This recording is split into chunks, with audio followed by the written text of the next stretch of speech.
This is Zimbabwe's position on the European Union Election Observer Mission final report for the year 2023. The government of the Republic of Zimbabwe takes note of the misleading and biased European Union Election Observation Mission for the year 2023 in terms of the harmonized elections, which seeks to impinge Zimbabwe's democratic processes. The report focuses on a closed episode of our national political cycle, and Zimbabwe is now at the height of implementing His Excellency President E.D. Mnangagwa's development agenda. However, it is prudent to underscore the factual shortfalls of the European Union EOM final report, as it seeks to misrepresent the government's adherence to the demands of our constitution in ensuring that the harmonized elections was free and fair. The entire election fulfilled the tenets of our robust national democracy. The government is fully aware of the European Union's election observation mission's irregular nocturnal meetings with opposition political players outside conventional election observation parameters. We also know that the European Union disbursed campaign funds to a particular opposition party in violation of the Political Parties Finance Act, and we also have substantial evidence of their clandestine operations with other election observer missions for the purpose of manipulating their reports in order to discredit the election outcome. At the same time, the government of Zimbabwe is aware of the colonial traditional reactionary aspersions of those perennially inclined to subvert the will of our people by misrepresenting facts about Zimbabwe's political environment before, during, and after the elections. Section 93 of the Constitution of Zimbabwe provides for the legal processes to be followed in the event that there are election disputes. However, after the announcement of the election results, there was no legal challenge to the process or the outcome of the elections, which gave legitimacy to the status quo.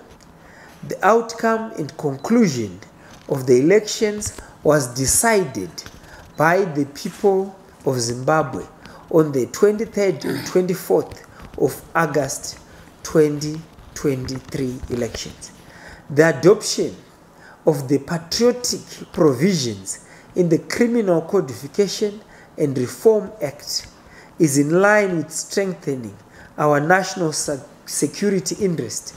The amendment is also consistent with our sovereign privilege as any equal actor within the international community.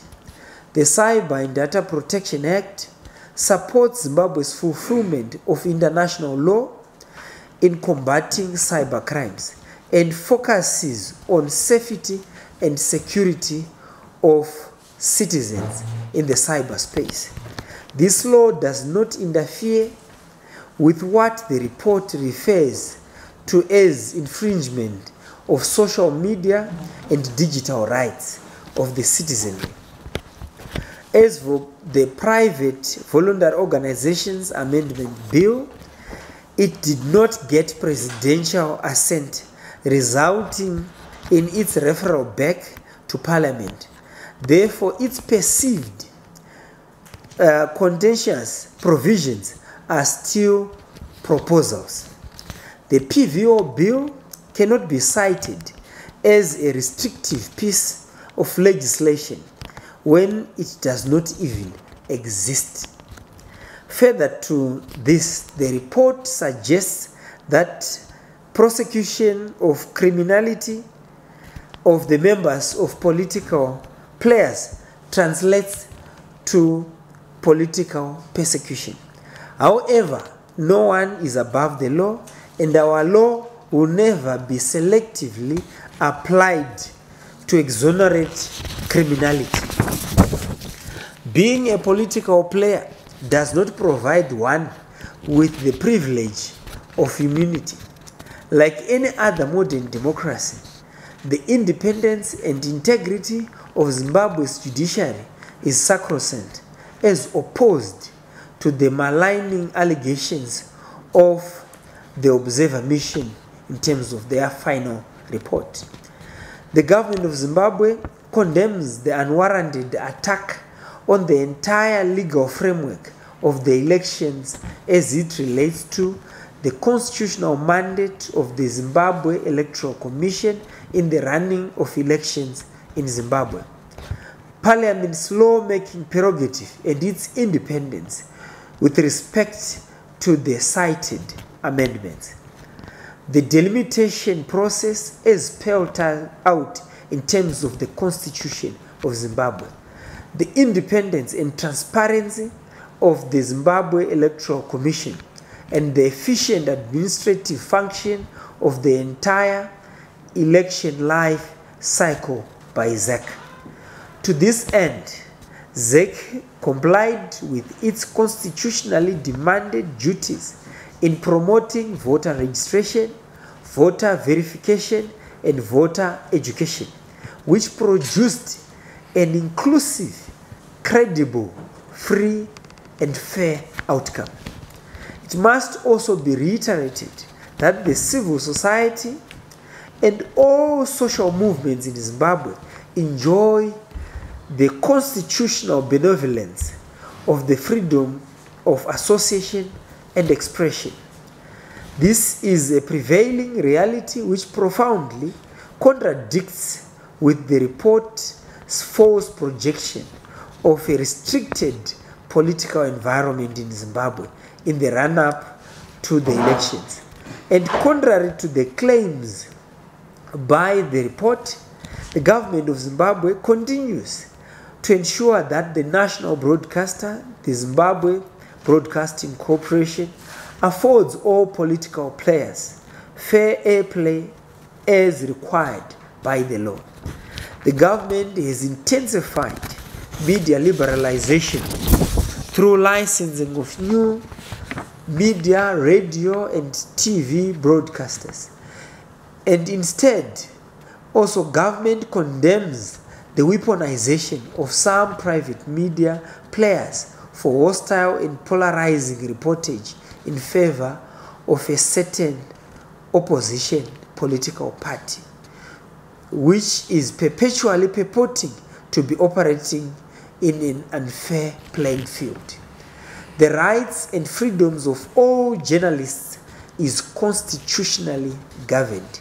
To this end, there have been reforms in the media sector, which includes but not limited to the repeal of the Access to Information and Protection of Privacy Act. We now have the Freedom of Information Act, and under the new legal and operational circumstances, the issue of a restricted flow of information does not arise. The report also maliciously omits that under the policy of leaving no one and no place behind, the Second Republic introduced the youth quota and extended the women's quota in Parliament. The introduction also of the women's quota in councils is another progressive step towards inclusive participation and promotion of devolution. The new cabinet also reflects the inclusion of the youth and women in terms of the demographic dividend in the affairs of the state. This will add value to the cause of sustainable nation building in advancing our socio-economic development as Zimbabwe continues to protect its sovereignty, dignity in the community of nations. I thank you.